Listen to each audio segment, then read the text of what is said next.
A devastating 6.9 magnitude earthquake rocked Philippines earlier this week, leaving numerous killed and hundreds injured, with the numbers only set to increase as officials continue search and rescue operations across the country.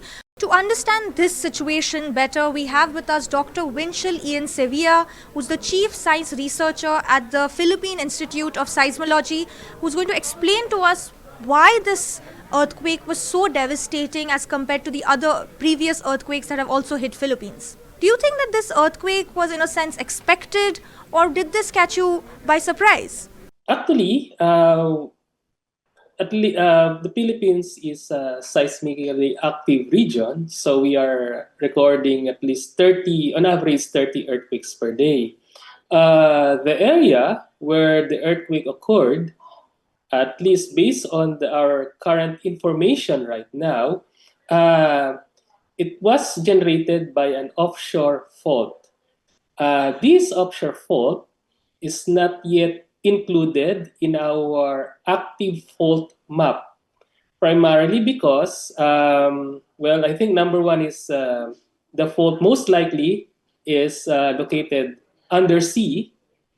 And if we are going to base or if we are going to consult our earthquake catalog, at least in the last 400 years, the area where the earthquake occurred did not experience earthquakes of similar magnitude.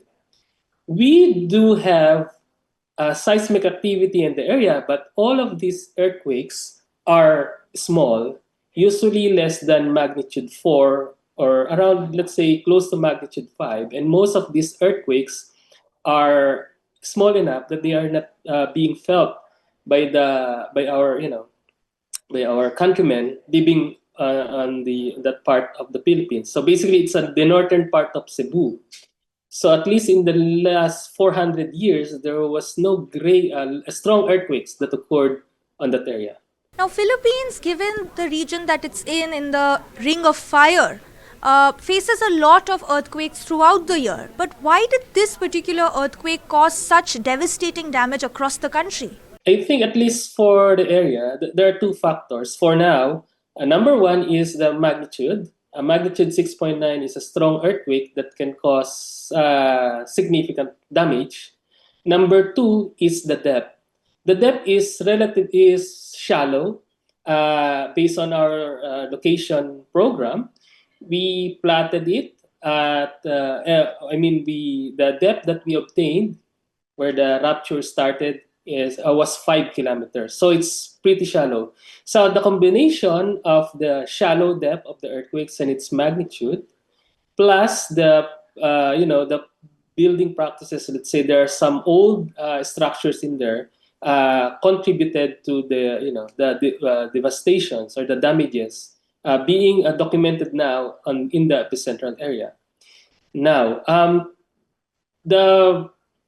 all the information that we are releasing right now are based on the data that we gathered since the occurrence of the earthquake up until now. Now, to be able to understand more the structure or the fault that generated this earthquake, today we sent our colleagues, which we call the quick response team, to the epicentral area. Their primary purpose, one, is to fully understand again what kind of structure or what fault that caused these earthquakes. Number two, they're going to install seismic stations or seismometers so that we can locate with higher accuracy the aftershocks of the earthquake. So this will give us more idea about the responsible structure that generated the earthquake. Number three, they're also going to do damage assessments. So they're going to evaluate, which areas document the extent of the damages, not only actually in the epicentral area, but also in the adjacent towns. Number four, they are also there to provide or to conduct information and education campaign to allay the fears, because as we know, our countrymen in there, they experience really strong ground shaking, and our target is to provide them additional information so that hopefully it will help them to fully to provide them an accurate information of what's going on and what are they going, especially what they're going to expect in the coming days. Do you think that there are any large risks now of aftershocks or any major earthquakes or even tsunamis in the region, given the fact that this was such a 6.9 magnitude strong earthquake to hit Philippines? Yes. Currently, we are recording aftershocks. As of 12 p.m. Philippine time, we already recorded 966 aftershocks, and the numbers are increasing. And we are expecting to record more aftershocks in the coming days and perhaps weeks or months based on previous significant behaviors of other significant earthquakes that occur here in the Philippines. That's why we are recommending to our countrymen that we are expecting aftershocks and they should always be ready. Should there's an aftershock,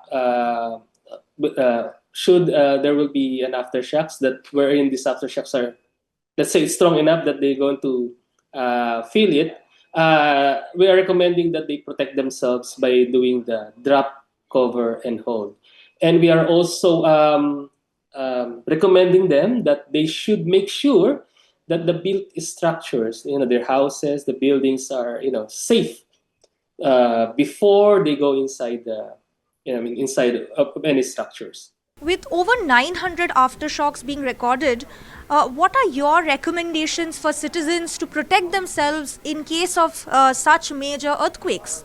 With regards to the aftershocks, basically the one of our recommendations, better to always listen to their concerned municipalities. So basically, that's local government units for any information, so that the information that can get there accurate and not from fake news. It's better if they feel that the structure, if they feel or if they observe that the structures where they are, let's say, have some damages or cracks from the caused by the earthquakes. It's better to consult their local engineers to assess whether or to determine the structural integrity of that building. And we also recommend to them that they make sure that to secure whatever things that might fall on them, just in case there will be aftershocks in the coming days. Thank you so much, Dr. Sevilla, for joining us. This is Dishha Bagchi for NDTV.